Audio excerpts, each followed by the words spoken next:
lot of us would like to do something creative in our lives, so why don't more of us pursue that? If we're drawn to writing or art or performance, why is it that those things often feel a little bit out of reach for a lot of people? And why is it that the creativity we need for those things feel like something so elusive? Is it because there are only a handful of truly gifted people in the world? Or is it possible that we tend to look at creativity in the wrong way?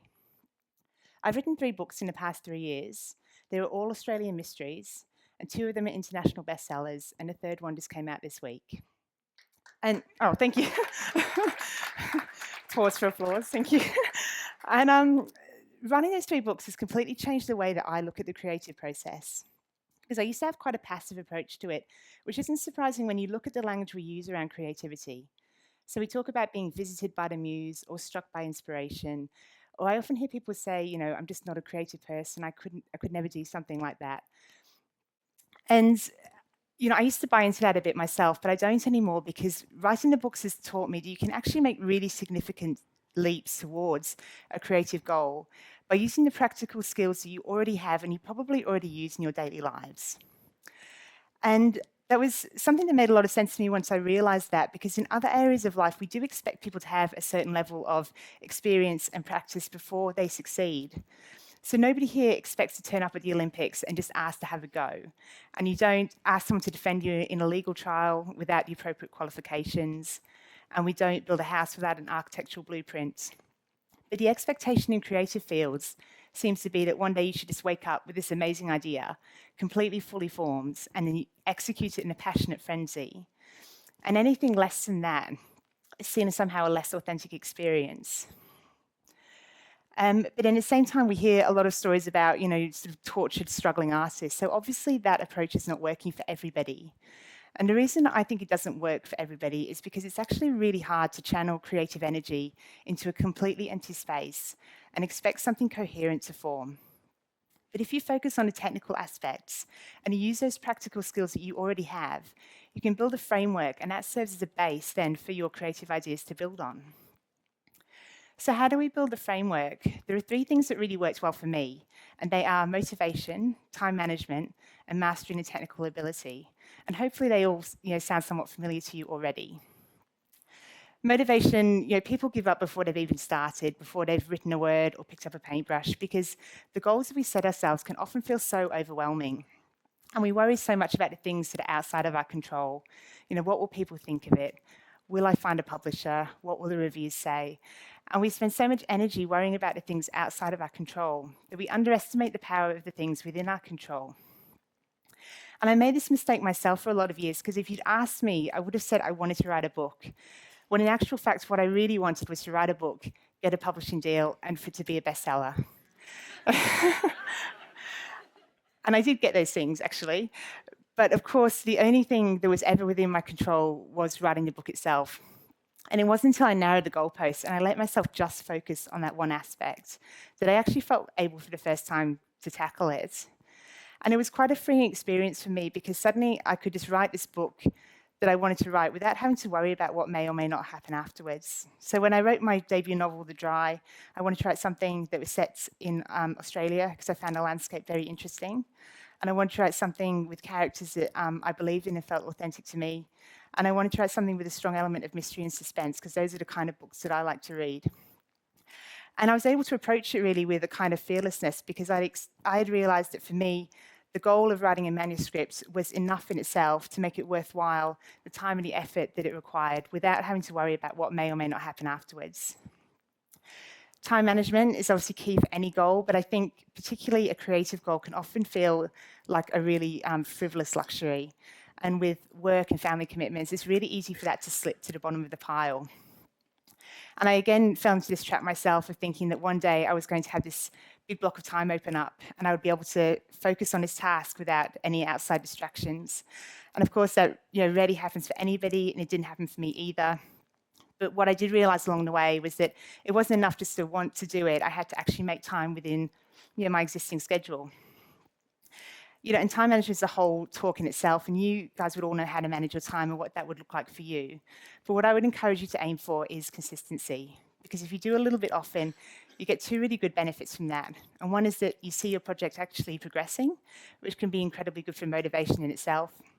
And the second is that it keeps you in that headspace where the ideas are kind of ticking over. And it's really in that headspace that I find the creative leaps do come.